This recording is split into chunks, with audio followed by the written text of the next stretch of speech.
for joining us on I Have Got Cancer, So What? And this is our 16th episode.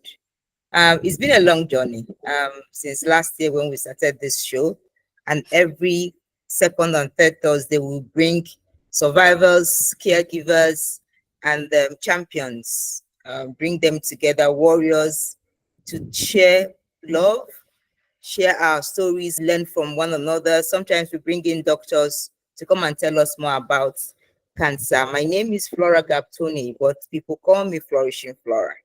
And I'm pleased to have you today joining us on our concluding series for the month. This month, we're looking at love, relationship, and cancer.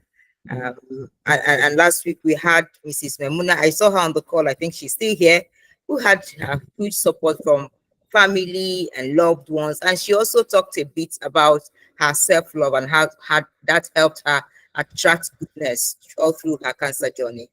The love that she got from her family and from her siblings, and also from people, strangers in the US when she went for her treatment, also helped her to conquer cancer.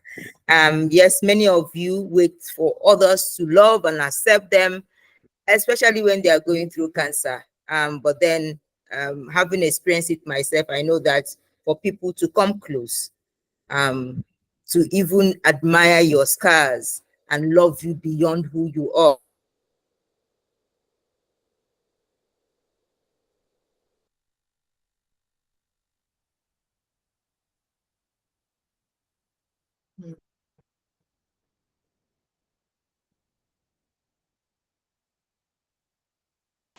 Okay, I think our network is frozen.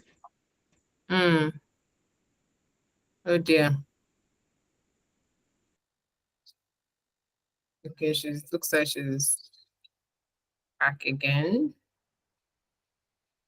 Good for, I think, 1 year plus. I'm telling everybody now, but I'm glad she's finally here. Yes, I'm glad she's finally here. That will be something I'm going to tick off my bucket list. Yes, done, achieved. All right, so before we start off this discussion, if you're joining us for the first time, this is I've Got Cancer, So What? And every second and third Thursday, we come together to share remarkable achievements of our cancer warriors, caregivers, and survivors. And this is proudly brought to you by Phlorish Cancer Wellbeing Initiative. It's a duly registered non-profit, and all we do is to cater about well-being of others, starting from their mind. So when you're going through cancer, it's not just a lot about money, it's also about how you're carrying yourself, your mindset, and the way you connect with people despite cancer. So we are, if you can join us on our, if you want to see some of the episodes that we've had from episode 1 to 15, please follow us on all our social media platform, and you can also learn some of the things that we are doing and the new insight that we are bringing up, but starting with our survivors community. And if you want to join our survivors community, please indicate in the chat box, and the team will take your contacts. It's just a community where we bring in survivors and we enable them to support warriors. Warriors are those who are still going through the journey. But then we need survivors to be out there to come and share with them, to hold their hands as they are going through this, going through cancer. On this show, we don't use the C word. We call it as it is. It's cancer, and it's a medical ill health. All right, so I'm going to introduce our guest, and she is, like I said, she's my coach, an international accredited and certified professional transition coach with over 15 years of experience in business development, team building and development, and corporate coaching. She is currently the lead coach and managing director of TBA Consult, and quite interestingly, a breast cancer survivor for 6 years and still counting. Beautiful people, join me in the chat with the best emoji you can think of to welcome Mrs. Sochi Ilomechina-Edoja on the call. How are you? I am doing well. Thank you very much, Flora. Happy to be here. It's a pleasure. Thank you so much for encouraging me and giving me the space to join today. And this is her first Yeah. time of sharing her story publicly, but she's been doing it Yes. hiding in small groups. So it's good that we brought her out Yes. here to share. So please, survivors, warriors, appreciate her for finally coming out to share her story. Okay, let's start with how are you? How are you doing? And Oh, how I'm is your doing health? well. I'm doing great. I'm doing well. I am keeping as healthy as I can be. So yes, and keeping my mind, body, spirit all together. Despite the challenges of the world, of the global challenges, I'm still maintaining my sanity. I like that. Maintaining your sanity, that's the most important part. And thank you for Yeah, that. Let's hear a thank bit you. about who you are and your journey discovering you had cancer. Okay. So who am I? Interestingly, so yeah, if I have read my profile, so I am a coach, I am a trainer, facilitator. My siblings are here, so I'll say I'm the fifth of five children, not the last born, no, the fifth of five children.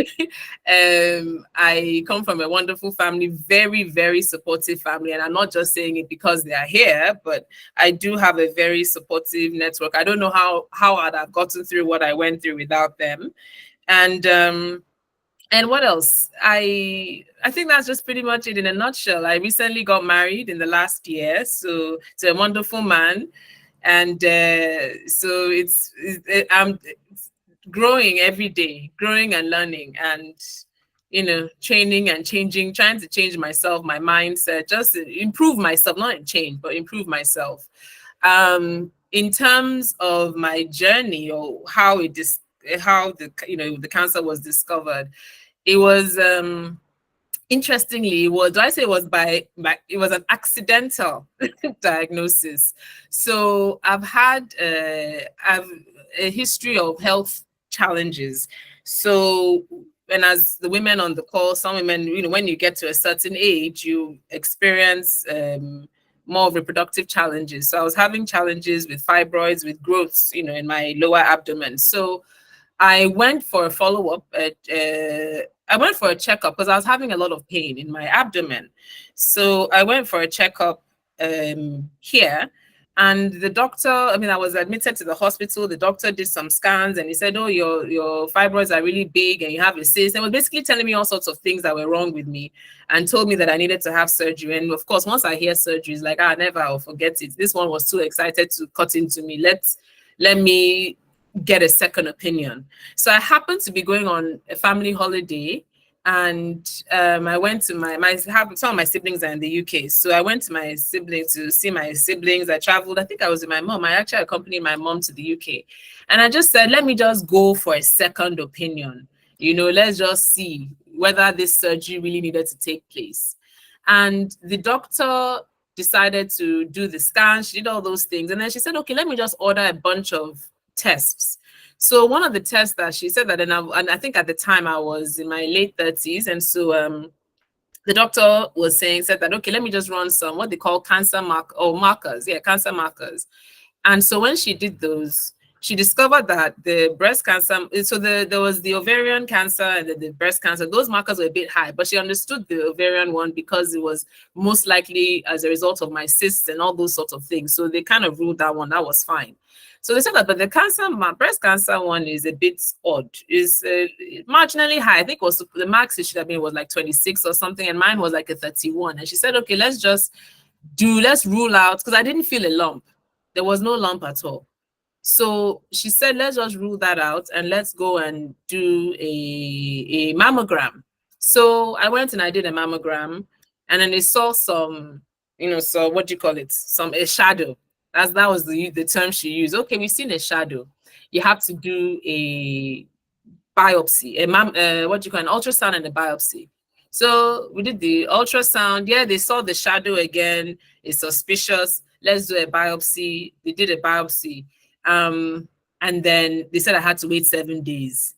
And again, we were going on another trip together as a family, 7 days. I was like in denial. Oh, there's nothing wrong. It's just a little bit of a high thing. It's not no big deal, and so on and so forth. There was no issues. I didn't feel anything about. I didn't see there was any problem. Anyway, 7 days later, I go back to the hospital, and the doctor then tells me, okay, you have this thing called DCIS.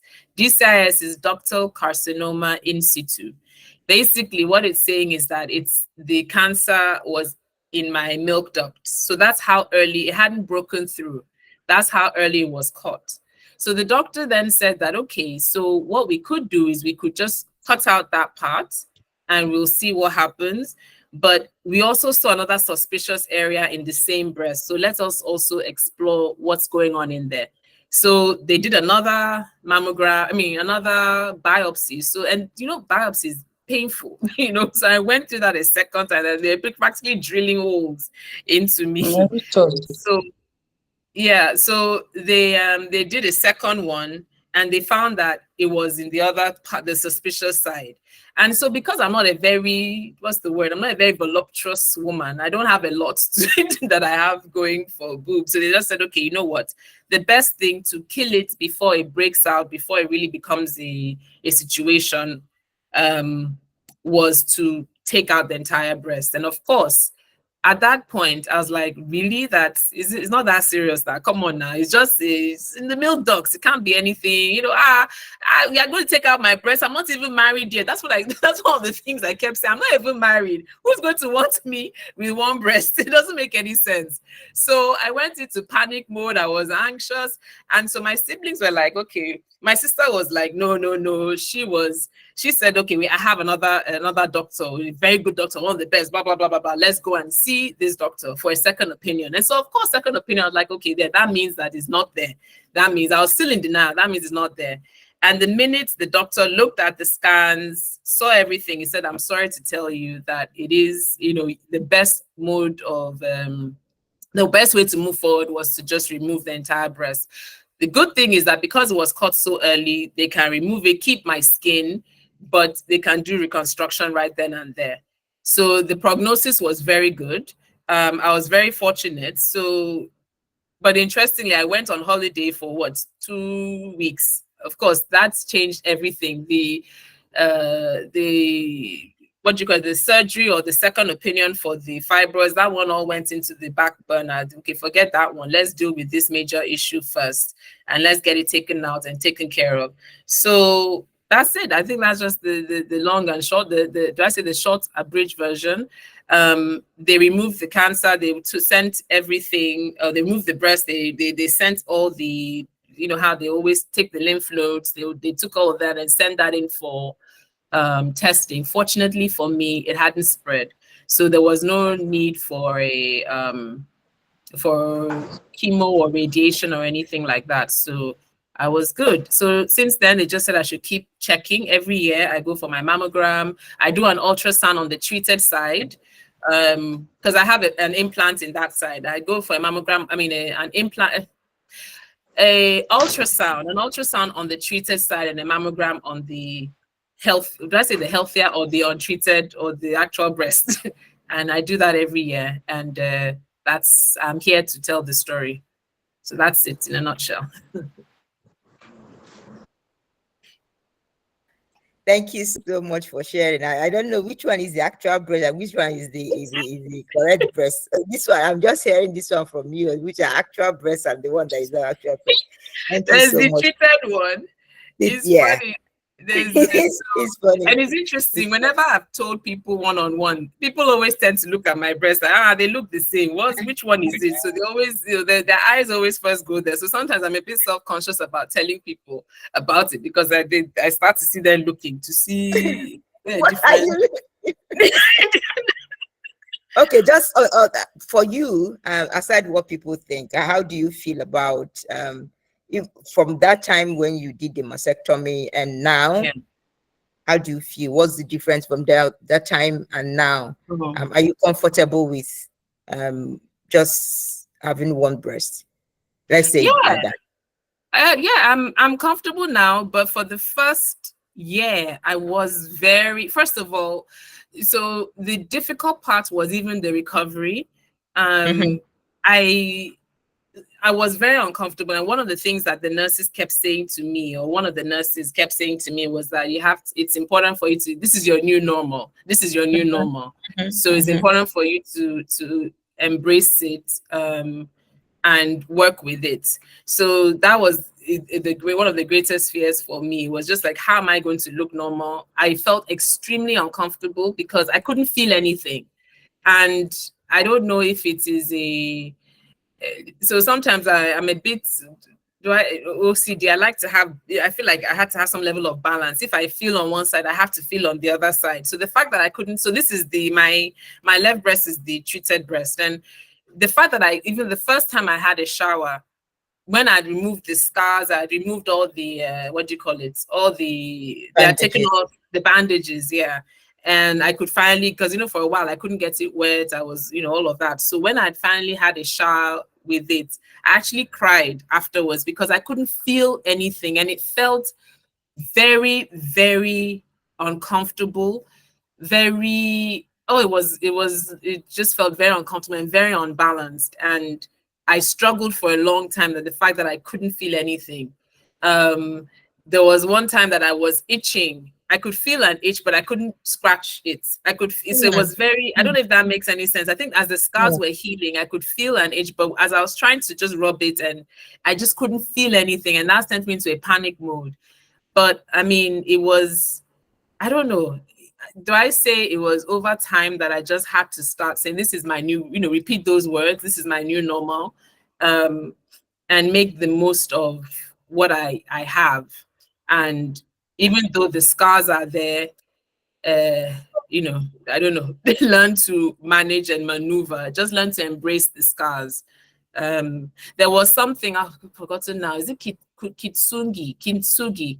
It's a friend of mine actually told me about this, a Japanese art, that what they do is that they take broken bowls and they use liquid gold, to mold them together.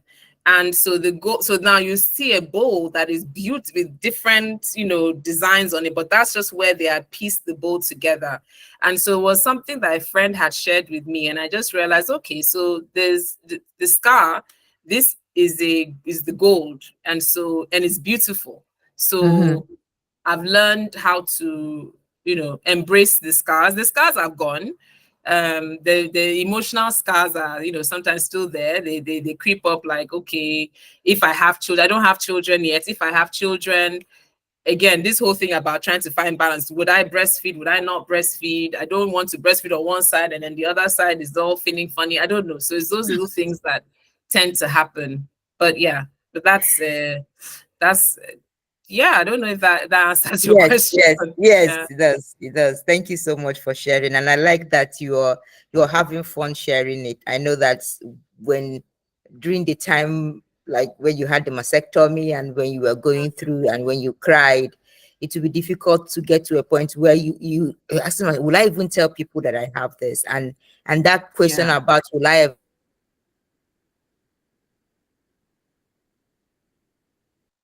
Uh-oh. Hello.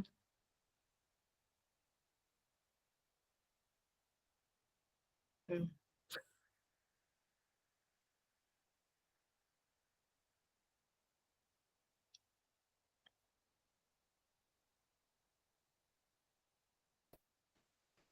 Okay. Are you back? Or am I back? yes. Who was gone? Uh-oh. Hello. I think yeah, it's my network. Sorry. Okay. Um, yes. So I was saying something. I was talking about women complaining about the reason why they don't want to go out, talk about their cancer journey. They rather die in silence rather than coming out to say, "Oh, I've got cancer. I had mastectomy, even with double or one of it Mm, or single." But then let's come a bit. I will still get to your self-love. But yeah. what happened to you when you realize that, okay, this is my new normal. And whether is it about marriage, or is it about you? Is it about work? What exactly made you to come to that reality? Okay, I don't have to start pitying myself anymore. I need to move. I think it's interesting. I think it was one of my sisters also that even just kind of jolted me, because after the treatment, I came back home, I was wallowing and I wasn't going anywhere, and I was just locking myself up in the house because I didn't feel complete, and I use air quotes, completeness. And then I think, so at the time we had these trackers that were monitoring each other's movements. And so she checked in with me and said, "Come, you're not moving. What's wrong with you? Better get up and start moving." Yes, you went through a difficult time. She was self-love, not self-love. Is it harsh love? I mean, what do they call that thing? Yeah, tough love. Tough love. Thank you. So it was tough love that she said, look, that, it's difficult, but you need to start moving. If you also want to continue to fight it off, you need to start being active. You need to work out. You need to walk, do something, get up and start moving. And so it took her, do I say tough words? And I also had to just start looking at, being miserable is not going to help me. I'm a coach. I coach people to get them into action. And so I had to start self-coaching. I also relied on my community, the people that were close to me, not just even my siblings, my coaches, who could help me reframe my thinking to what is not what is lost, but what I've gained. So that's one of the things that I had to reflect on and keep I had to keep reflecting on to move myself forward. So what have I gained? So one of the things I've learned in my coaching journey also is that in every challenge, there's an opportunity. So for me, my quest was to find the opportunity. I think I found the opportunity in a sense because I'm here with you, of course. I'm here able to share. Part of me also felt that I didn't deserve to even be sharing because I didn't go through the intensity, the intense treatment as I've witnessed in some cases. So part of me felt that I didn't want to take advantage and feel like I'm sharing when I didn't deserve to. But there's a lesson also, because interestingly, many years ago, my university life, I actually was a breast cancer educator. So I used to teach people about caring for yourself, preventing it before, minimizing your risks. So I said, okay, so maybe this is the opportunity here for me to see how I can continue to share. I was fortunate. I don't take it for granted. But wherever I can help somebody, if it's just to remember that, okay, you need to do your mammogram, then do that. So that was what was important for me, to start looking at what were the opportunities here for me. And that kind of shifted my mindset. Thank you. Yeah. Thank you so much for that, for sharing. And I could remember the first time we met, and your words of encouragement. I know I was free to talk about my cancer journey, but then coming from you and you also telling me, "Oh, I've gone through this," and I was looking really, and just like you mentioned, and when you talk about breast cancer, I was not looking at, okay, which of the breasts am I looking at? Which of you see now. Yes, but it was beautiful hearing from you, and that confidence. That's one thing I noticed when you speak with survivors. You have this, okay, I have Sochi, Coach Sochi, who had gone through this. Nobody knows. If I didn't talk about mine, you wouldn't even bring you wouldn't at that point say something about my own cancer, your own cancer journey. So it's all about us sharing our scars and then healing from them. Okay, so for those of us joining us now, please, it's still I've Got Cancer episode 16, and we are talking with Mrs. Sochi Ilomechina-Edoja. And if you have any question to ask her, or if you want to share any comment, please raise your hand in the chat, and then I would, or just say something in the chat, I would call you to unmute and speak. Let's talk about your transition into getting married. Yeah, I'm going to go there really, because 60% of women, their fear especially with the way we talk about marriage. Like as a woman, if you're not married, you feel less complete.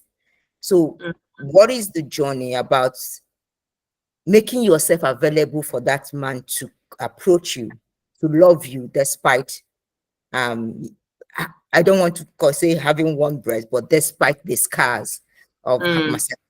Yeah. Interestingly, I think I saw my husband on the call somewhere, but I think I don't know whether he's still there hiding. But the transition. Okay, so first of all, it started with me. I remember even having, sorry, I'm going back, I'm thinking through how to share. So I remember even having this conversation with my siblings during the treatment and so on. And I kept saying, oh, that no man is going to look at me weirdly. No man is going to, one of my brothers just said, no, why are you bothering yourself? Men don't see those things. What's your stress? So that's one of the things he kept saying, that, I won't even go into details about how he just broke it down. But he said, why are you stressing yourself? So I said, okay, you know what? This is me. Take me or leave, take it or leave it. I've been a bit, what's the word? I've not been one of those people that felt the pressure of getting married. I always felt that if it happens, it happens. If it doesn't, yeah, maybe I'll be sad for a bit, but it's okay. So interestingly, my husband is actually a very good friend of my brother's. So he actually also knew from a distance what I was going through. So by the time, so I think did I even really date? I didn't really date. I was really just on my own. I wasn't really very interested in, I was fine alone. I felt okay, no issues. So when we eventually met up, I met him as a friend. He was just in Nigeria. He was visiting Nigeria, or he was in Nigeria and was never really going anywhere. So my brother said, okay, you guys should meet up and hang out. So I met up with him as a friend. There's nothing going on. We're just going to hang. And we went out a few times. So even when he started to tell me that he was interested, I said, okay, that this, I'm sure you probably know my history, so I'm a bit, there's a risk even, so one of the things that also has occurred to me is that there's a risk. That's what the doctors always say. There's a risk that it may come back. They did all the tests and everything in my history, but I do my best to prevent it. So I did tell him that. I did share with him. And he was like, look, that's when he told me that, look, you realize I actually knew what happened, and it doesn't really matter that you are you. Those things are just, what happened is part of who makes you you, is what makes you you. So I shared, it didn't seem to bother him. I know sometimes he gets a bit nervous, especially if I go for my scans. He gets a bit worried that, okay, what if it comes back? We're talking about it recently, even, one of these actresses recently who passed away when her cancer came back, and so we were talking about it, and he says that sometimes it concerns him. But I said, well, we're doing everything we can to make to deal with it and make hope that it doesn't come back. And if it does, then but I pray it doesn't. But if it does, then we'll cross that bridge where if it comes to that. So I guess it's just I've been realistic. I think so has he. And but I do my best to keep healthy. I do my best to just keep my mind. When I said that thing about mind, body, spirit, of course, things tend to come and try and infiltrate and send you into anxiety and all of that. But I do a lot of centering. I do a lot of mindfulness practices just to keep myself centered and calm, so that I don't aggravate anything, whether it is just anything in general. I just try and, for not even because of cancer, but just to maintain your, like, remember what I said earlier on, my sanity, just to do that. So yeah, I think that just it was it. So I just felt first of all had to feel comfortable. So that thing about kintsugi was what I had to remind myself about. One of the things that this same friend had told me about was also, look at your scars and just look at them, and just what's there, and switch that mindset to making them beautiful. At one point, I actually wanted to even get a tattoo to put warrior on that area that's the scar. But then the scar has actually really healed very. It's not just like a thin line, so then there's no need. So because I actually really wanted for their medical tattoos that they gave that people take and or get. So I was considering that. So, but I've not done it yet. So we'll see. You're muted. Oh, you're muted. I said, are you still planning to? No, maybe not. I did have another surgery 2 years ago, so that scar is more apparent. That was more for the abdominal surgery that I was supposed to have when they discovered the breast cancer. I had that surgery 2 years ago, so that scar is more apparent because of my stomach. But I have considered it, but Oga probably doesn't. I don't think he's aligned with that one. I don't know if I even proposed that to him. Maybe he might be hearing about it for the first time here. But I'm not sure if he... All right, thank you. Thank you so much. There's something you said when you were talking about the current situation. You said we are doing all we can. What are those things that you are doing? And I want you to link it with the love of your family, the love of your husband. What are those things that you are doing, they are doing, and he is doing to help you, to support you in terms of your sanity and you embracing this reality that you are into?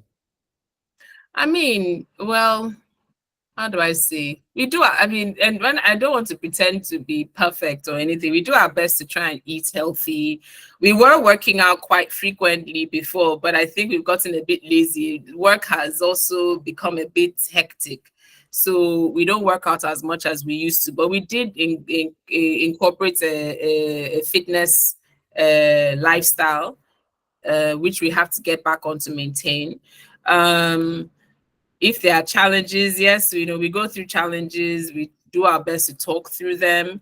I'm not a talker per se. I tend to hold things in. So if I'm frustrated, I tend to hold things in. But one of the things also my mother has always told me is that you need to talk. You need to share your challenges, because when you absorb, it becomes a problem. It can start eating away at different parts of your body. So share, talk. So it's a practice I'm inculcating now. Even my sister, the other day, I was frustrated about one thing or the other, and I just spoke to her about it. She said, when you talk to family, open up, share with your family if there are any issues.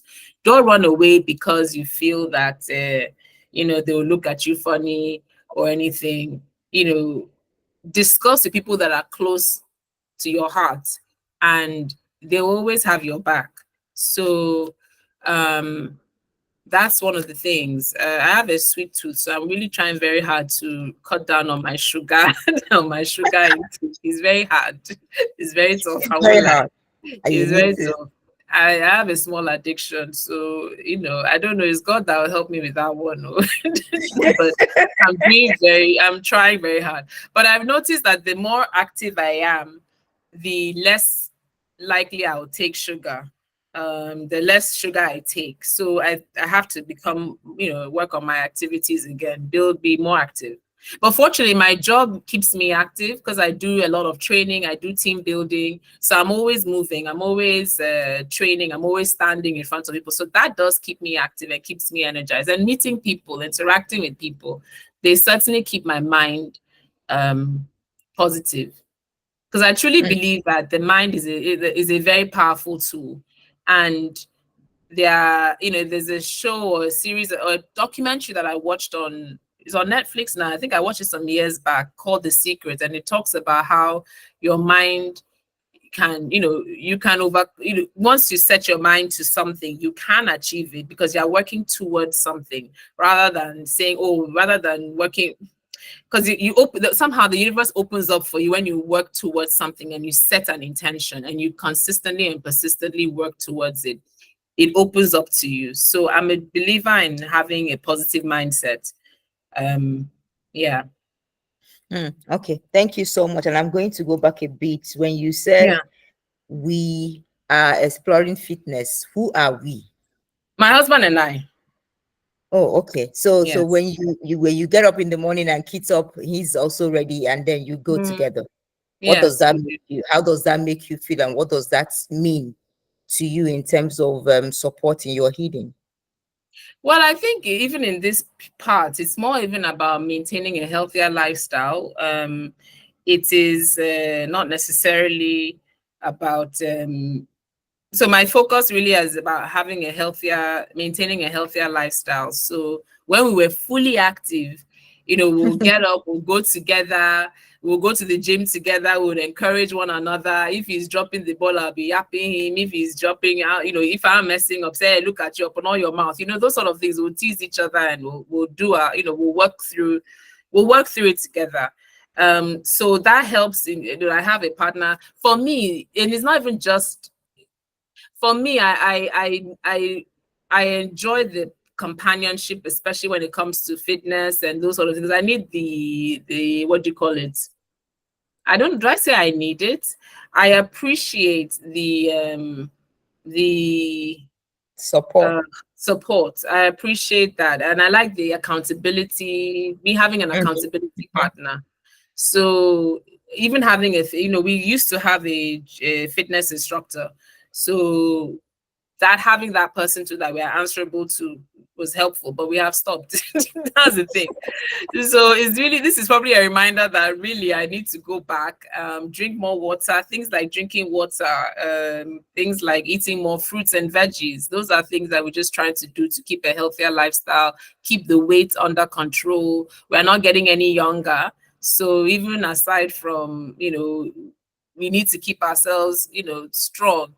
There was a conversation I was having with the doctor recently, and he made a comment about, I forgot, he called it your reserve, something reserve, but basically it's important to build up that reserve so that when you're older, you can still remain very active. So if you don't have a high reserve now, when you're older, you might need more support in getting up, in walking around and so on. So you need to start building that reserve from now.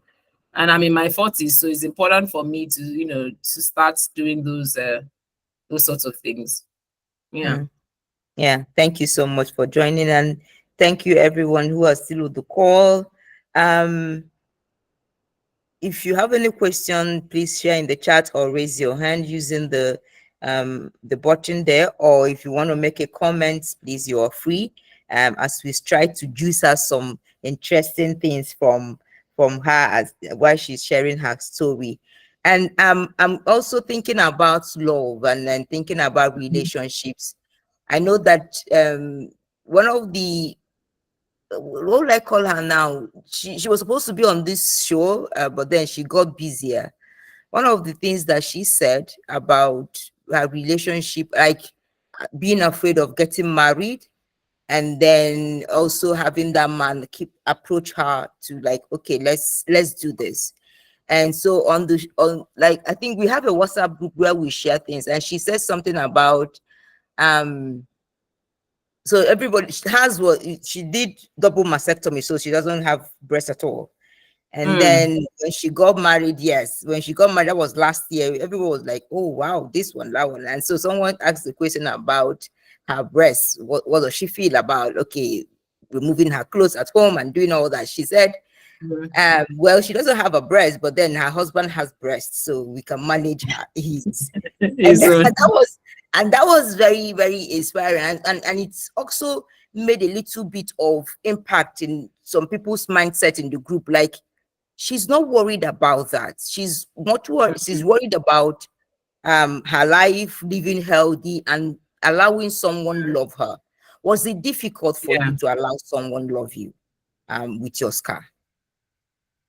Oh yeah, I didn't think even before, I think by the time I met my husband, I'd somewhat accepted and embraced the scar and the difference, because the good thing for me, or the fortunate thing for me, is that they're able to retain the nipple, all of those things. So I still look pretty much the same.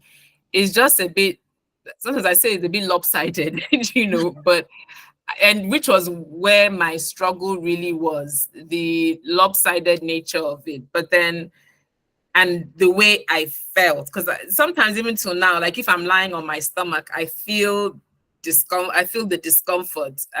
If I'm lying down one way, I can see because it's just my skin and the implant, so I can see like, how it is when you can see the streaking basically. So it's very uncomfortable.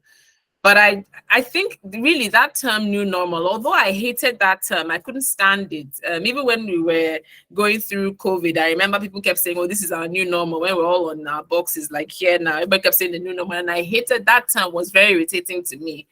But really, I had to let go of the past. So I was like, okay, maybe what I even was saying to myself, the way I started to even rethink it was that, okay, maybe I should have done the two so that they'll both be perky and I'll be in my 80s with perky boobs, you know. So maybe I should have just done, you know, because there was all these stories at the time. What's her name? There was the nurses kept on referring to Angelina Jolie that had done Yes. done both breasts, because so I was even now, because that was a conversation, but I said no, it had been too much for me.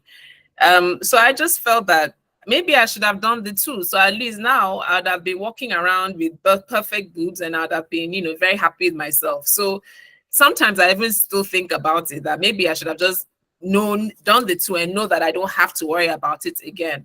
So I think it was just really about making switching that mentality and letting go, just learning to let go of what was, because I can't go and look for it back. What was could have killed me. So it's better that I move forward and just, you know, take the opportunity. During that period, I you know, there was a support group I was a member of.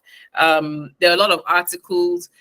I tried, you know, initially I got involved with Dr. Google and spiraled out of control. I had to let go of Google and read the actual pamphlets, the actual websites that I went to.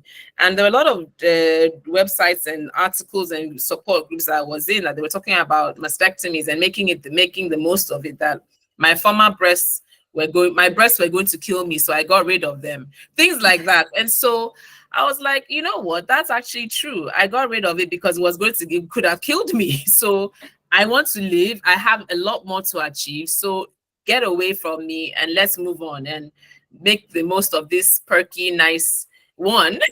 You know, and maybe when is the 10th anniversary, I'll redo it again or something. I don't know. But those are the things that I had to just say. It was going to kill me. So I had to let it go. So yeah.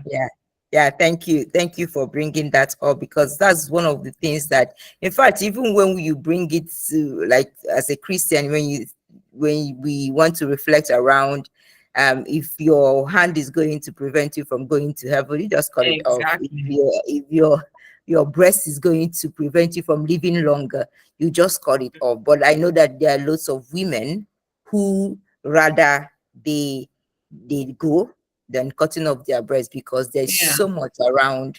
Why should I cut off my breast? And it's also me trying to speak to every woman here. If you're still going through cancer, if that's an option for you, please go ahead. Why I'm saying that is like, because I'm open with my cancer journey, I have lots of people who reach out to me, and then whenever it comes to what did the doctor say? The doctor said I should remove my breast. No, Flora, Jesus is going to heal me. My pastor has done this, my pastor has done that. And I understand that, but I'm also sharing that if that's the option you have and that will make you live longer, please do that. That will keep you alive.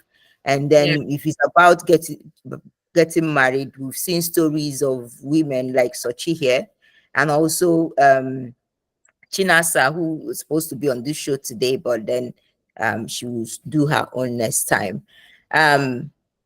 We've seen them, and they've gotten married. There's one picture that circulated online during Mother's Day of one woman. She did mastectomy, so there's no breast, and she's breastfeeding one healthy baby. And when you see that inspires you that women are going through a lot, but they are strong enough to carry on with the remaining breast to breastfeed. And so when you talk about, do I want to breastfeed or don't want to breastfeed, that's in your head, but wherever it is, that will come when that will not be an issue, because the baby is here. We need to take care of this baby. And if the other breast is healthy, why not? Why not? Why can't I use it to breastfeed my baby? Okay. Thank you so much for sharing. And then I will also bring you to, because I talked about religion. And I know that as a cancer warrior, as a cancer survivor, there's so much about oh, God is going to heal me. And the reason why I'm bringing it on this call is there are lots of women. In fact, I had this case. I don't know if she's on this call, but I pray she is. And I told her, okay, you can join the call and listen and hear from every other person. She is willing to go for treatment, but her husband said Jesus is going to heal her. And if you hear some of these things, and you wonder, like, where is this coming from in terms of religion and science, in terms of, do I really want to go and get treatment, or do I depend solely on God to heal me directly from maybe taking Holy Communion, going to church and lying in front of the altar and all that? I know there is miracle out there, but what's your own in terms of getting treatment and also doing your part, allowing God to do his part? In fact, the way I see it, and mine actually call it, is an intervention from God, my own diagnosis. First of all, I'm a believer that if these things were not ordained by God, if God did not approve it, we will not have doctors. Doctors will not be able to function. It's only because of God that these doctors exist. And in my particular instance, I always say that I call it an accidental diagnosis but I actually, then my sister, she's on the call, she said, I call her Pastor Mrs., but she says it was ordained by God, because I have never, up until that point, I had never ever gone to England for any opinion, any doctor's opinion. It was because of a discovery here that I said, okay, let me get a second opinion. And even at that, the doctor did not need to run all those tests to discover what she did, to discover the cancer. So the way I feel it, this thing was really, God had put everybody in place to get this thing done. If not, wasn't on insurance, but my family rallied around and supported and paid for my surgery, took care of everything. It was all God. So the way I see it, I just realized that there's a reason why God had organized everything the way. So for me, these things exist really because of God. And so, yes, Jesus can heal you, great. But then there's a reason why there are doctors on this planet, because there are some cases that the person probably shouldn't have lived as long as they did. There's a lady that's a good friend of mine. She had ovarian cancer, and she was able to fight it off. She beat it. She was in remission, but then it came back again, I think just after COVID and so on. And as far as she's concerned, she shouldn't even still be alive till today. But it is God that has put the different people in front of her, put people in doctors, finances. Everybody has been around her to support her. So it's important to do this. Don't lose faith while you're doing the treatment. Just because you're doing treatment doesn't mean that you don't have faith in God. But it's a combination of the two. You have to put in, I feel like you have to put in your own part in order to achieve. It's like one story about a guy that was, I don't know, I'm sure we've heard this story many times before. A guy that was stranded on a boat in the middle of the ocean, and the boat was sinking, and a little boat and one big, maybe a yacht came by and said, "Guy, let us help you, come on board." And he said, no, I'm waiting for Jesus to come down and rescue me. Another boat, I think another bigger ship or so, came by and said, "Okay, come, looks like you're in trouble, come on board, let us help you." And he said, no, I'm waiting. And I think a helicopter, I can't remember, another intervention came, and he said, no, he's waiting for God.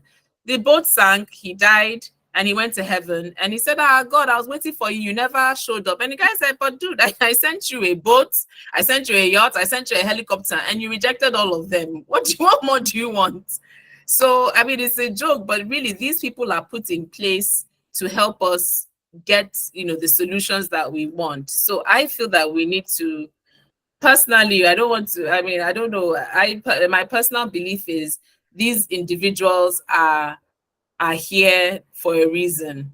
And I see a quote that somebody said, God gave the doctor the wisdom to give you that choice. So God has put all these people in place. So make the most of them. Thank you so much for sharing that. I hope that women, they are listening. And someone also said, please, yes, God uses the doctors. and arranges circumstances to help us. And that's what I believe. So if you're on this call, if you need to get through your treatment, please go ahead.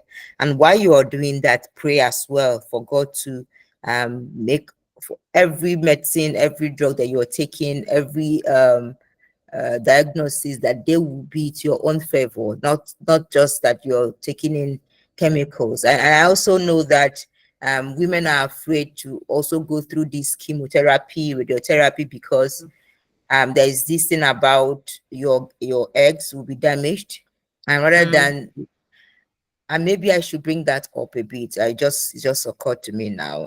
Did you feel any pressure around? Okay, because I remember my doctor saying something to me before I go and freeze your eggs, and before you go through chemotherapy. And I was like, why do you want me to do that? They're like, Flora, you're brilliant, you're fine, you'll do this one. Don't let your seed be denied of this word. I said, really? And all the tests that she was all about, go and freeze your eggs. And the idea is that at the end of the day, you will have seeds. But when I thought about it, and I was thinking, how am I supposed to use 2 million go and extract the eggs? And then every year, that was 2021, every year I'm going to pay 600,000 to keep an egg that has 20% of survival. And I don't even know when I'm going to get married.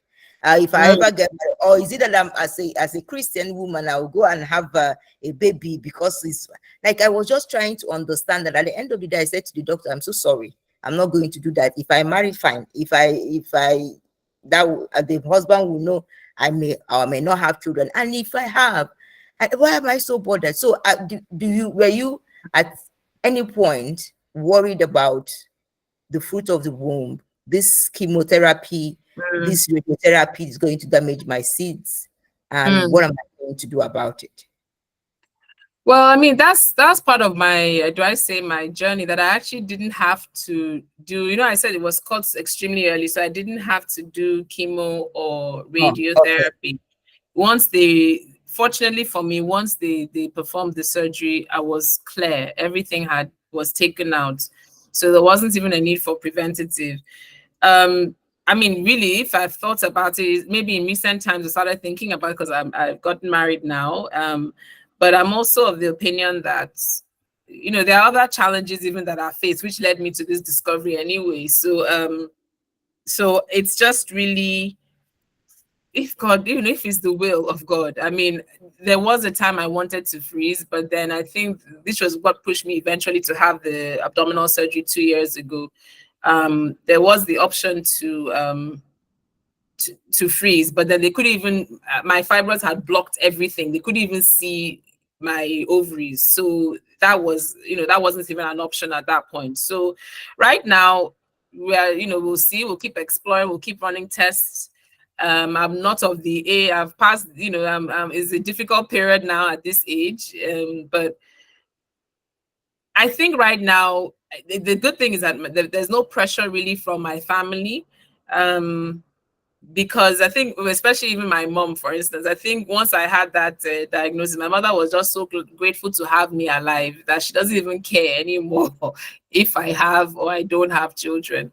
So, and, I've even had that conversation with my husband. He knows, we'll work through it. If that time comes, if it happens, then it happens. We'll keep looking for explore options. If it's adopt, whatever it is, again, believing in, keep doing the work in terms of hospital visits, checkups, fertility treatments, if it comes down to that. And then if not, then we'll be fine. Yeah, thank you so much for sharing that. And then there's something you said, I don't know, because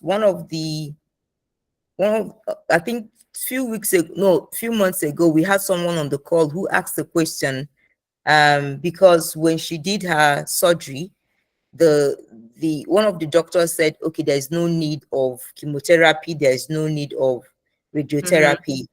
And she's worried, because she knows, like, for every other person, there could be either chemotherapy or radiotherapy. But she asked on the call, could that, like, is it possible that you're after surgery, that the whole thing is gone. Like you don't need to do chemotherapy, you don't need to do radiotherapy. And you sharing this made me like, okay, this could be Yeah. possible. Yeah. So Yeah, maybe it's I don't know possible. if yeah, it's possible. And I don't know if someone on the call will want to share more on that if you want to but Yeah. I know that so many people will either do chemotherapy or do radiotherapy Mm, or do both, but then yeah. having to hear from you that once you did surgery, everything that could also be a miracle, isn't it? Yeah. Yeah. I mean, I'm the first person I know that didn't need chemo, and even then I have a few people that I've interacted with that have been in my life that have had to do either chemo or radiotherapy. So I'm the only person I know of that didn't need to do any. And part of that's why I said initially I felt like I didn't deserve to even say that because I didn't go through all that post-surgery experience. But that is the beauty of catching it at the stage that it was at. And so for me, that's where I was fortunate. And to constantly check myself, to constantly do the checkups, the follow-ups, just to be sure that I am that everything is still in order. That's what's important. Yeah, thank you for sharing that. You are our second evidence that this thing could be possible because the doctor Yeah, actually, but she is really worried. She really wants to, okay, is either I'm doing chemotherapy or either that she doesn't really want to like believe the doctor that it's mm, fine. We don't need to do anything. Memona, your mm. hand is up. Please go ahead. Yeah, hi, good evening, everybody. We appreciate Hi. you for coming to share your story. It's a wonderful one, and I'm encouraged personally with your domino. Like you don't take things to your brain, your mind, or something. Like you take it. Yeah, So I really like it and your disposition. Seriously, it has really Well, boost thank my you. yeah, it has boost my strong will too. And I Thank want to talk about the miracle or the person saying that he's just waiting for Jesus to help him. The Bible says mm, you should stand up, let me help you. So that you have to do something for God to come in to show you all absolutely. this miracle every step of the way. For you to even discover you have a cancer is God that push you to go and check the thing in the hospital and Absolutely. all that. So I believe the person should do work for God to come in. As you said, the doctors are there for a reason. If God doesn't Yeah, want to use the doctors, He will not even leave doctors to go through the school. He will just be doing His thing. absolutely. Yeah. Absolutely. So Yeah. yeah. So that's just my belief. Yeah. Thank Thank you. you. Thank you so Yeah. much. Yeah. Thank you, Memuna. Memuna was on the call last week. She was the one who Okay. shared her journey and how the Oh, love of her husband and the love of family supported her. She did 10 surgeries, and then like because she wow.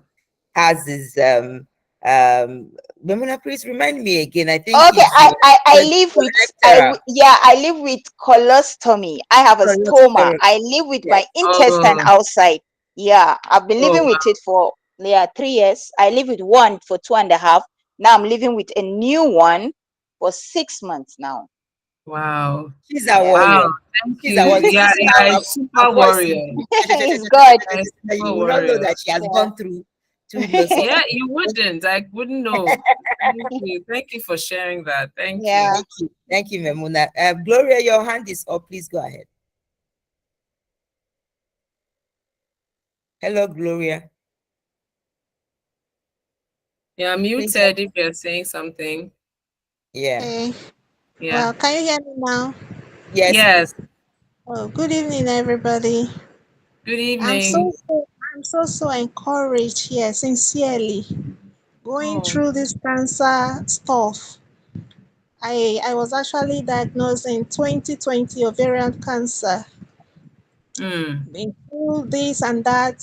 I had recurrence last year, and this year had to go for an urgent brain surgery. Mm. We're still on it. And hearing all this from no, no, no, no, no.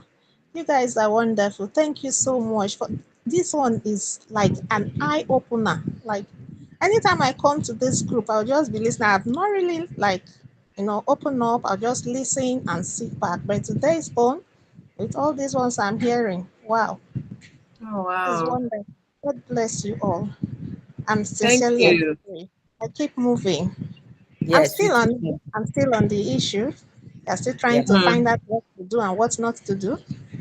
Immunohistochemistry and all that.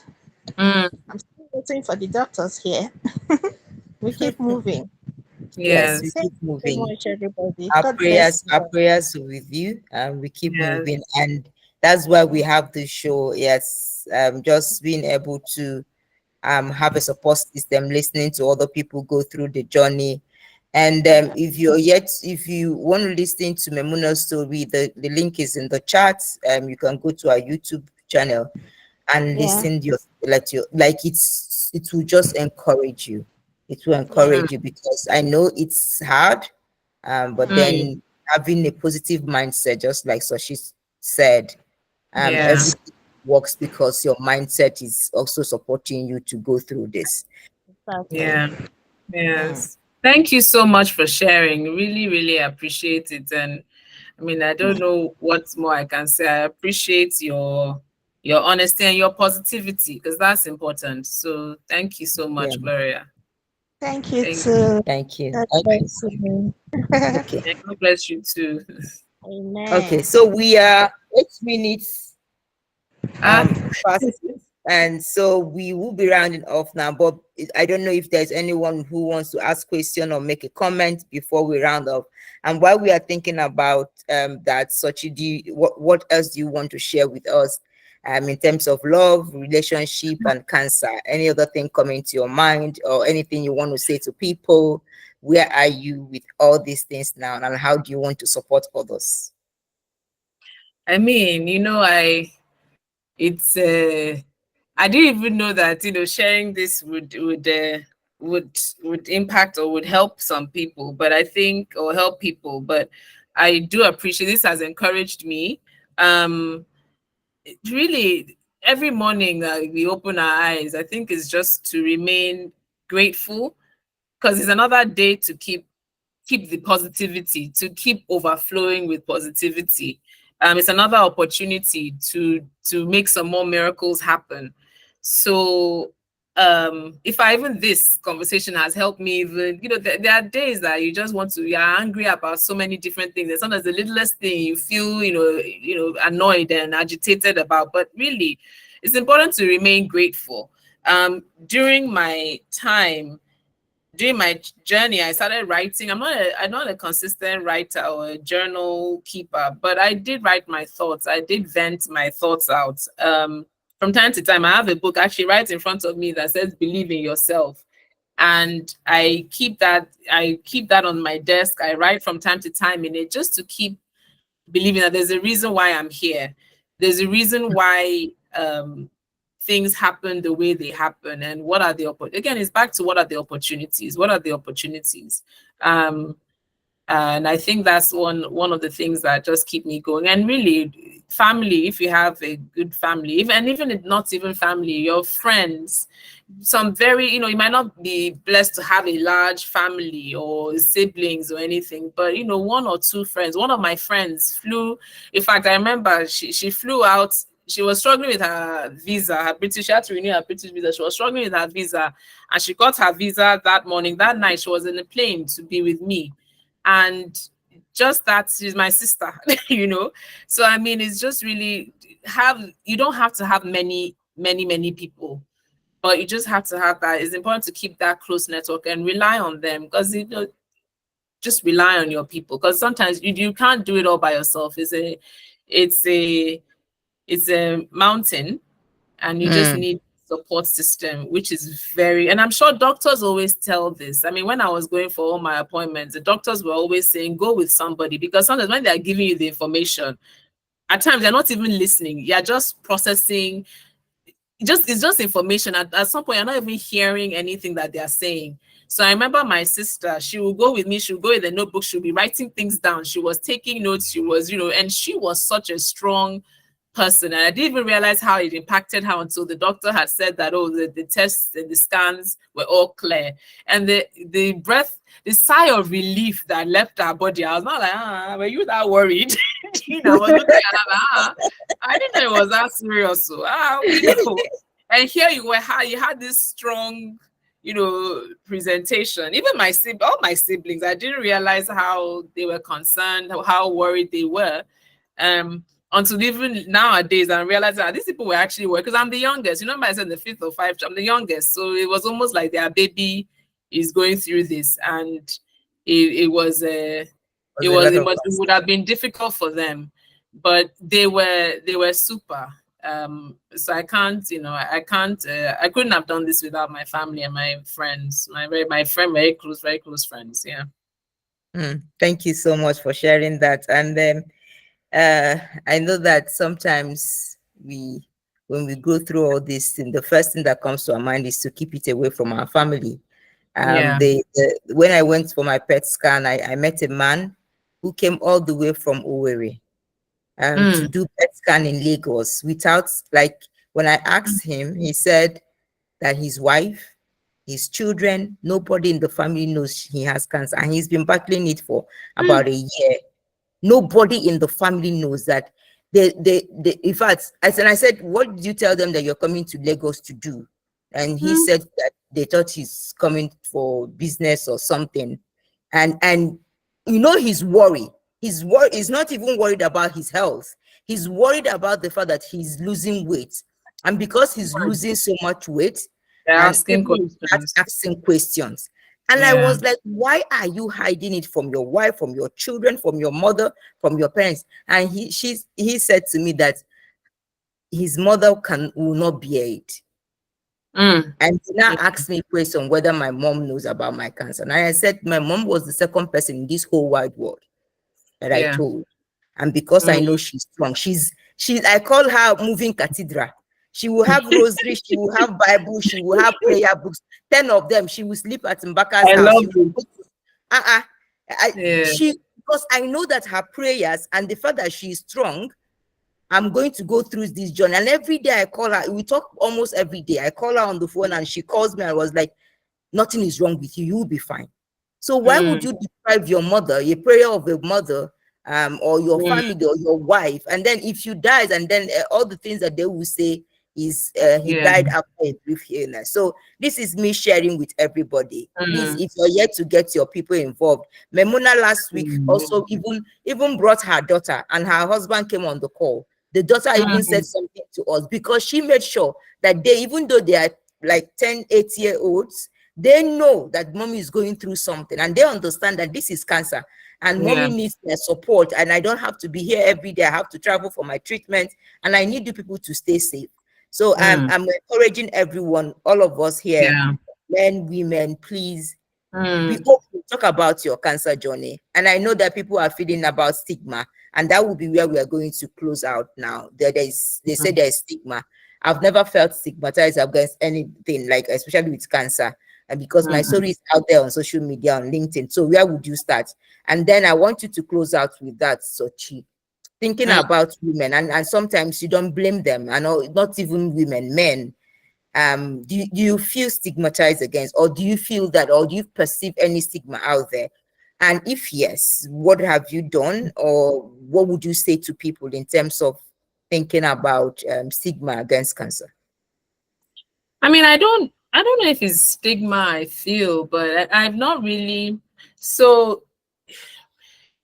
it's pity that I don't know if that, maybe that is also speaking to stigma, but I think it's pity that I am avoiding. I don't want people to pity me. But I've never felt, anytime I've shared, like when I shared with you, or when I share in small groups and amongst my people, I've never felt anything. I think just typically I'm a private person, so I just don't. And like I said, even when I shared at the beginning, that I don't also talk, because I feel that maybe I don't want to. It's not. I don't deserve to share. I don't. I said that I don't deserve to share because I haven't. I haven't experienced the trauma, the long term, the extended trauma. So sometimes I just don't feel worthy, so to speak, if that makes any sense. So that's why I haven't really been open about it, but I've not really shared. My mother has been very, she in do I say in the opposite? I don't like to put in my mother's face because it was quite traumatic for her. Because we lost my dad to cancer several years ago, so she was by his side when things went really down. So when I was diagnosed, she couldn't handle it. I had to tell my family, because when I went for my diagnosis, it was like a whole family, my mother, my cousin who was visiting from America, my sister, my brother, they all came. I was like, oh, we guys, is it that serious? I'm not going to get a test result. And then I didn't even know it was cancer. So like the whole battalion, I thought it was very embarrassing. But when my mother found out, she was in a state, but I had to keep a front for her. I had to keep a face for her and say, look, mommy, this is fine. This case is different. Everybody, I caught it very early, so I had to keep encouraging her. When I went for the surgery, interestingly, I didn't tell her the date of the surgery, because we just said that she should go home and rest, go to Nigeria and rest. The day that I was scheduled for surgery, I didn't tell her. We told her afterwards. But she couldn't even believe, by the time I came back, she couldn't even believe that it was over, but she doesn't like to recount it too much, because it was very difficult for her to hear, to see, your child, so she's quite different. But I think for us, I've never felt stigma. I think for her, I just don't want to expose her too much to, we never know who sees it, and people will forward it to, you didn't tell me this, what happened? It's almost like people want to, you didn't tell me that your daughter went through this. Why didn't you tell me? And they're usually doing it from a place of concern, but she sees it as they're being too intrusive. So I'm also being protective of her, if that makes any sense. So, but really, whenever I do have these conversations, I've never experienced it. Is that the first thing I experienced is that thing that they look to see which one it is.